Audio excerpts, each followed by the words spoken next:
the Nintendo Switch 2 on the horizon and my girlfriend playing Breath of the Wild for the first time, I decided to revisit this old gem. Because while I made loads of Tears of the Kingdom myth-busting videos, be sure to check those out, I barely touched this game. So today we will look at a number of myths. For example, does Choo Choo Jelly conduct electricity? Can you stand on top of a flying guardian? And can you deflect a guardian's laser with a two-handed weapon? Well, let's find out.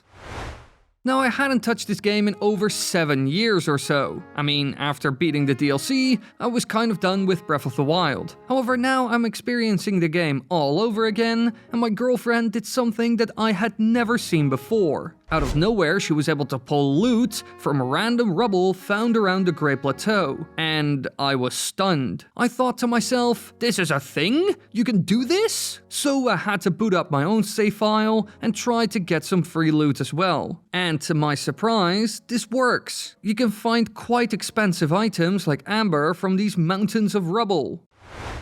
When I read this claim online, I was convinced that this was not gonna work and would actually end up in a game over. Because for some reason, a lot of people online think that you can deflect a Guardian's laser using a two-handed weapon. Now, as we all know, this is actually possible, but most do this using a shield or Daruk's protection if their timing is off. However, I had never ever heard of a two-handed weapon pulling this off. So I went to the Central Hyrule Tower and tested this claim. Now, as you can see from the footage, timing this is rather odd. Two-handed weapons are incredibly slow after all. But after some attempts, I was able to strike the laser as it came in. But did it save me? Well, not at all. I was still hit, even though my timing was perfect here. So as far as I can see, this is not possible in the game. You're better off grabbing a one-handed weapon and a shield to deal with the lasers of these mechanical demons.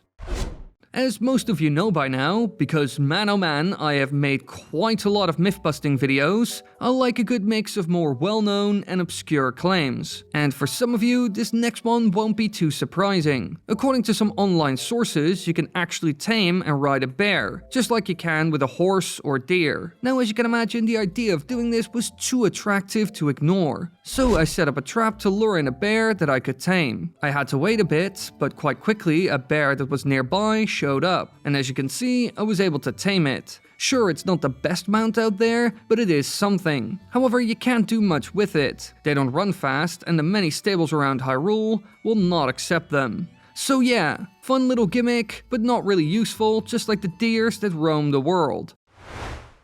Now, this next claim was a bit more difficult to test than the previous ones, because it involves glitches, and this game has had many updates over the years. Apparently, there's a way to keep the Lord of the Mountain, a legendary horse that has incredible speed and an infinite amount of stamina. Usually when you go to a stable while riding this steed, they will tell you you're mad, and they won't accept it no matter what you do. But some people claim that if you use a glitch, you can actually keep it. But is this really true? Well, after some digging around, I'm not really sure. I did see some attempts online, but all of them ended in failure. However, others claimed that there was a glitch that used to work, but it was patched by Nintendo. However, there was no footage of this trick, which made me skeptical of the whole claim. And because I only saw failed attempts, I was pretty sure that this whole claim was false. As far as I could find, you cannot tame and register the Lord of the Mountain. You can only use him as long as you're riding around. But if anyone has footage of a glitch working, be sure to let me know in the comments.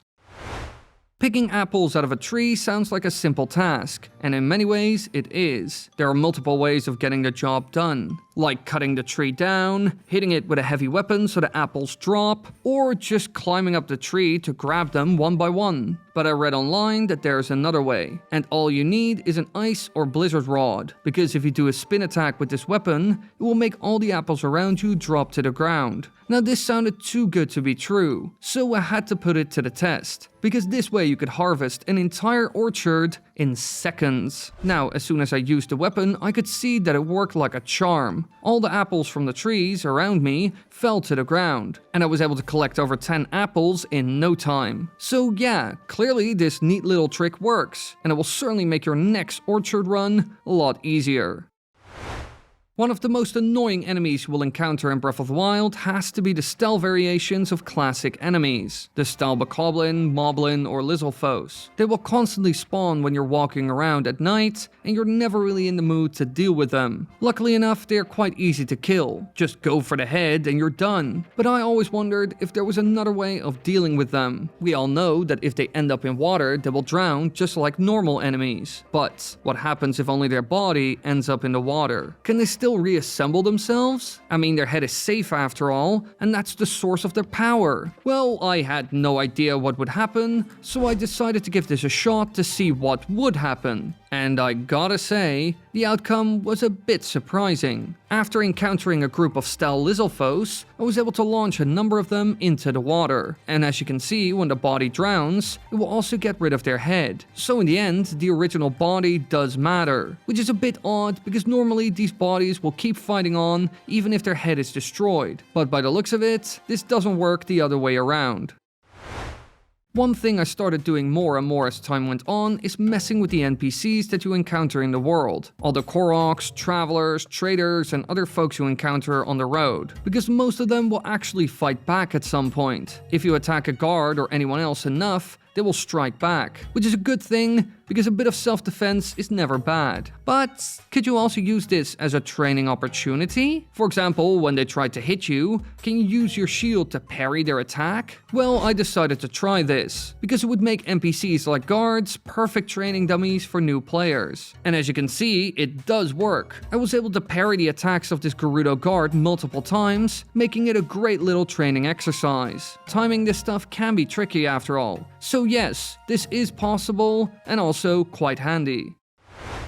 Now this next claim was actually super interesting, because I had to test something that made a lot of sense, but I never really witnessed it in-game. Which is strange, because it could occur naturally. Online I saw a comment from someone who wondered if a metal boomerang would be struck by lightning if you throw it during a thunderstorm. This way you could weaponize the elements. You're creating some sort of thunder boomerang. Well, if you time the throw correctly at least. But does this work? Well, I went to the top of Mount Hylia and waited for a thunderstorm so I could test this ridiculous claim. And surprise, surprise, it actually worked. Lightning hit the boomerang exactly mid-flight, so I bet this would be surprisingly effective in a fight and also quite easy to pull off. So yeah, this claim is true and also an interesting way to end an encounter with any enemy you would face in the game.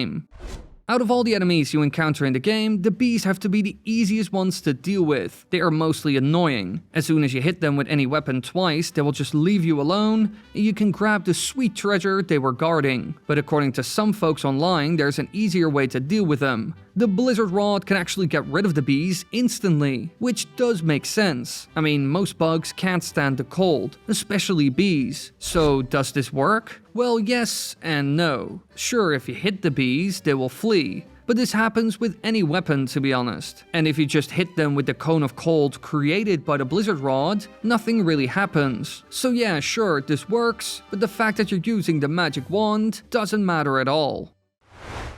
The physics engine for Breath of the Wild was one of the most impressive feats Nintendo was able to pull off with this game. It was revolutionary, but also incredibly tricky to do right. They even delayed the game to perfect it all. However, at some point, speedrunners found ways to exploit this mechanic, and momentum is the name of the game. Using the bullet time mechanic, they were able to launch themselves all the way across the map. This is how many of them got to Ganondorf so quickly. However, someone online wondered if you can also shoot items into space using a similar trick. All you would do is place an item in the water and create a cryonis block underneath it and enter bullet time while the block pushes the item up, causing it to fly high into the sky at record pace. But does this really work? Well, I decided to put it to the test while I was still on Mount Hylia, and after attempting it a million times, I realized this does not work. Which was super surprising because after watching hours and hours of speedruns, I expected this to work. But clearly I was wrong. This doesn't work. So yeah, you can't just shoot any item into space, sadly enough.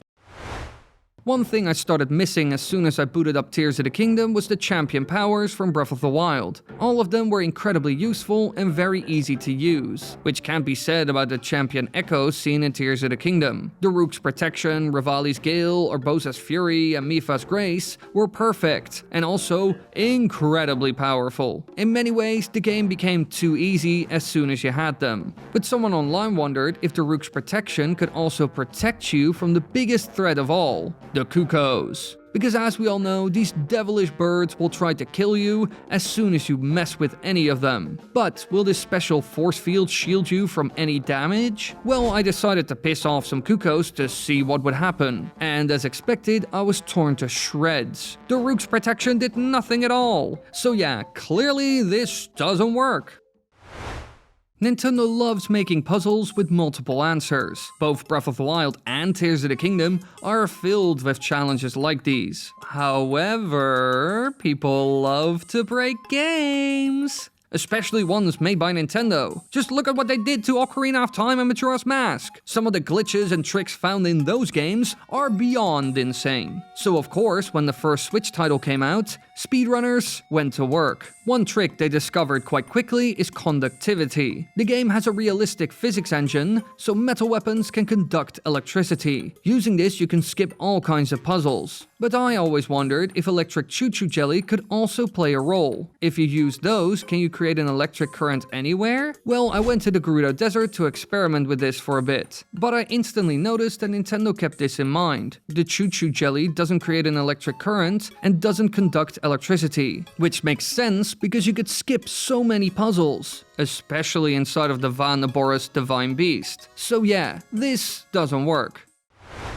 When my girlfriend first encountered a real guardian, she freaked out, because how in Hylia's name do you defeat one of these? Well, I showed her how the legs are a massive weak point, and it allowed her to actually win. But do we see a similar thing with the flying variety? Can you break the individual propellers that keep them in the air? Well, I had never really tried this. I usually shot them in the eye or avoided them altogether. So I gave it a shot when I spotted one flying around Hyrule Castle. And as you can see, it does work. The propeller blew up, which destabilizes it and makes it slower. So just like attacking the legs of a normal guardian, this is a great strategy for dealing with them effectively.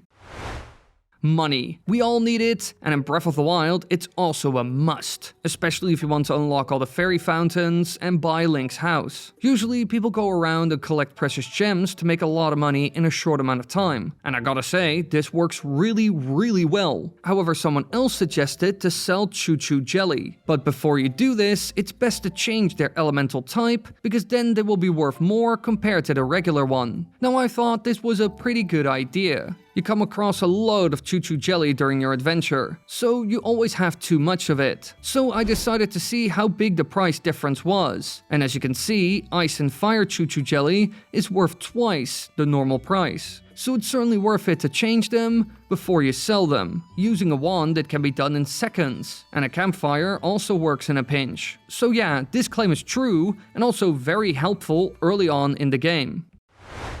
This next claim required a certain level of courage, because I had to do something that was rather challenging as well as dangerous. Because I had to jump on top of a flying guardian in order to find out whether you can actually stand on top of them. And this was especially scary because I was using a save file that had barely explored Hyrule. But the opportunity was just too good, because one of these death drones was in the right spot for me to jump on it without too much hassle. So I did just that, and I instantly noticed that this thing was made of butter. I slid off it like a slip and slide. Nintendo clearly expected that we would try this, and they didn't like it. So they made the top of this enemy impossible to stand on, which is a bit of a shame. It would have been fun to ride around places like Hyrule Castle Town using these guardians. It could have made exploring a lot easier and faster, as long as you were able to get on top of one. But as you can see, this is impossible. Now those were all the myths and claims I had for this video, but don't worry, I've made many more videos like this. I even have gigantic compilations, so be sure to check them out. And don't forget, leave your ideas for future myth-busting videos in the comment section below, because you might be featured in a future video. Thank you all so much for watching, I hope you enjoyed this video. I thought, let's get back to the roots now that the Switch 2 is around the corner.